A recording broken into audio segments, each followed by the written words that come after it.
Romo, Suster, Bapak Ibu yang terkasih, selamat sore. Berkah dalam.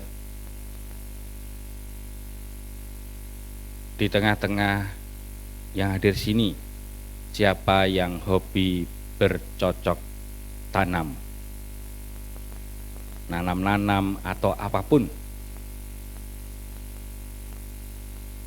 Nggak enak, atau malu? Suster Rafain biasanya tanam-tanam di susteran. Nggak bisa saya cari ini. Ada yang lain malu, masa ana sing anak sing nandur brambang barang langsung guyu. Ada yang nanam porang loh biasanya juga. Ditrete. Ada yang menanam bunga. Semua, tapi kok isin-isin ngaku gitu loh. Kira-kira kalau menanam apa yang akan dilakukan?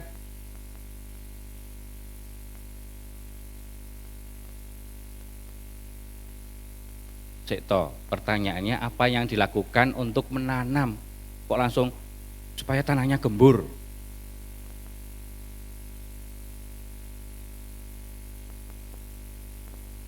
Menyiapkan bibit, terus pupuk, oke, terus air, terus pupuk, obat. Lho, media ini mosok ora disiapkan. Lah malah bosok panasen media. Dan pasti kalau kita menanam akan menggunakan media yang terbaik. Tidak akan pernah dicampuri dengan batu-batu.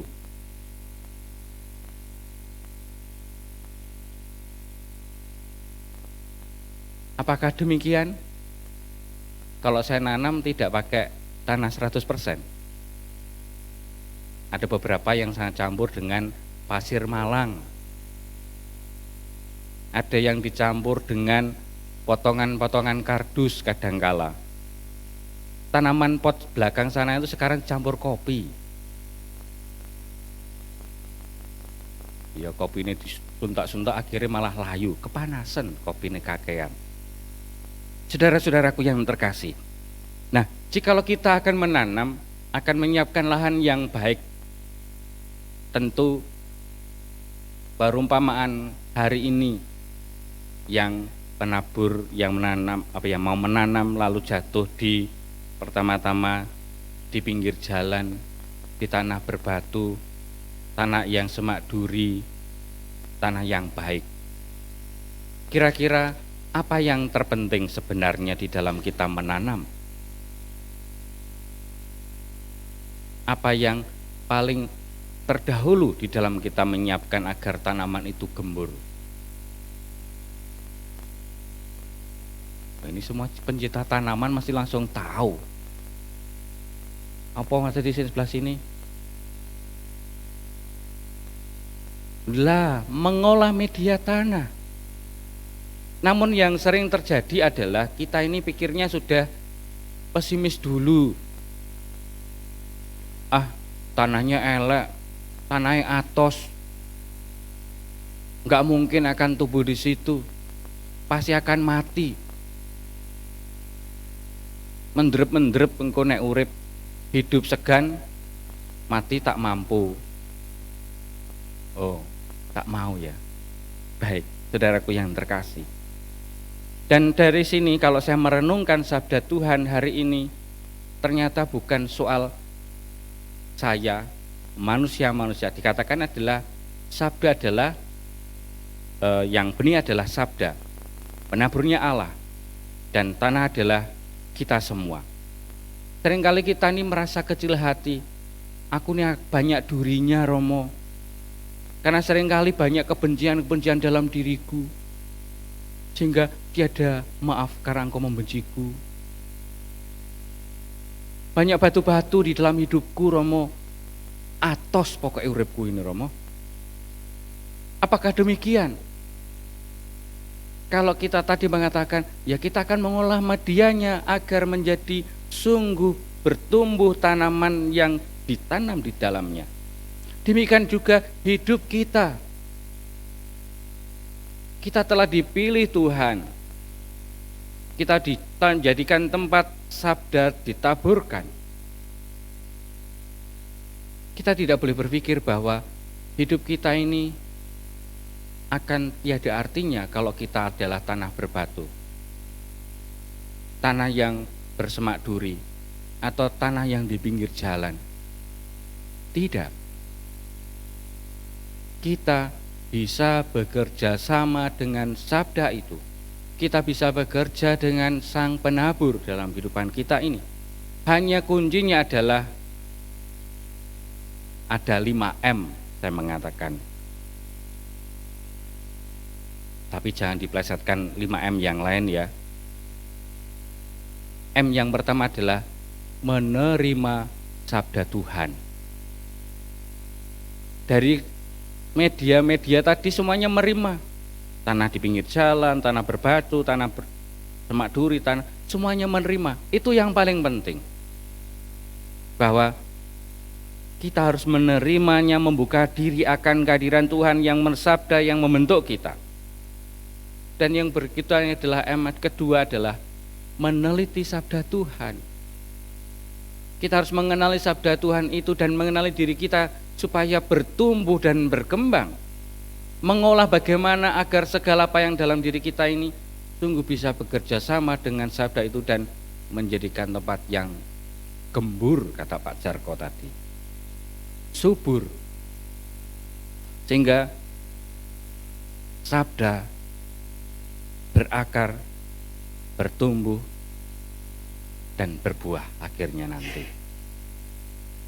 Dan M yang ketiga, selain meneliti adalah melakukan sabda Tuhan. Seringkali kita ini membaca sabda Tuhan, tetapi hanya sekedar membaca, bahkan merenungkan, tapi merenungkan untuk orang lain, bukan untuk diri kita sendiri. Dan mau melakukan sabda Tuhan dalam kehidupan kita ini. Orang yang ingin bertumbuh haruslah mau bertumbuh. Bertumbuh berarti kita harus melakukan apa yang dikehendaki sabda itu dalam kehidupan kita. Sehingga dalam hidup kita ini akan mengalami perubahan-perubahan. Kita lihat Santo Paulus. Santo Paulus adalah pribadi yang sungguh mau bertumbuh dan berbuah dalam kehidupannya. Kalau dia tetap berpegang teguh sebagai seorang Farisi yang hebat dan ia tidak tunduk rendah hati di hadapan Allah, dan akhirnya ia memiliki kebijaksanaan yang disampaikan Roh Markus kemarin, ia tidak akan bertumbuh, tidak akan berbuah. Dan yang keempat adalah tadi dikatakan kita harus mengolah diri kita. Yang membuang semak duri, yang membuang batu kita, ya kita minggir, jangan di pinggir jalan. Kita harus menepi, menjadikan hidup kita sungguh dalam lindungan Tuhan. Harus kita menyingkirkan segala dengki, marah, benci, batu dalam kehidupan kita, karena segala hal yang adalah dalam kehidupan kita tidak akan bertumbuh kalau kita semua adalah terlalu perhatian, ya tidak bisa akan berkembang. Kalau kurang perhatian, ya mendrep-mendrep. Satu kali di saat saya masih di Mater Dei, ada salah satu pengurus gereja yang sangat getol menanam. Kebetulan di sekeliling itu ada taman dan mau menanam pepaya California. Tanami keliling sak pasturan ditanduri. Namun saking perhatiannya yang sangat ekstra, diberi pupuknya sangat berlebihan. Dan segera tumbuh, tiba-tiba gitu ya, mati. Belajar dari situ akhirnya menanam pisang Cavendish dan akhirnya berbuah tundun itu sepanjang ini dan gede-gede. Ya diberi perhatian tapi tidak berlebihan. Mulai menyingkirkan kalau sudah tumbuh tunas yang baru, tidak lebih dari 3 tunas harus pindah ditanam di tempat baru. Dibersihkan daun-daun yang jelek, daun yang kering, lalu disapa, selamat pagi, segera berbuah ya. Dan sungguh sampai akhirnya pohonnya harus disangga karena tidak kuat menahan pisangnya. Jadi bukan karena diri kita berbatu, kita bersemak duri, kita orang yang dihimpit kekhawatiran, yang keterbatasan, tidak. Tetapi sabda itu kalau kita membuka diri, kita akan berbuah. Kita mau bekerja sama, mengolah semuanya, mengira semuanya, bisa berbuah. Dan akhirnya M yang kelima, seperti yang dilakukan Santo Paulus adalah mewartakan sabda itu. Mewartakan Injil Tuhan seperti yang menjadi tema hari ini.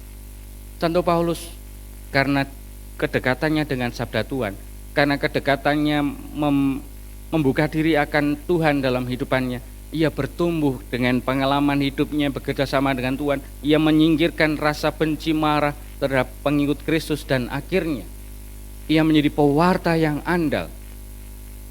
Meskipun badai kapalnya sampai karam, ia sempat dirajam orang, mungkin mati kelaparan di tengah perjalanan, tetapi ia tetap berseru bahwa Tuhan adalah penyelamat, bahwa sabdanya akan bertumbuh dalam kehidupan kita kalau kita hidup bersamanya, bekerja sama dalam dirinya, dan kita melepas kecemasan-kecemasan kita, keterbatasan-keterbatasan kita, karena Tuhan maha segalanya.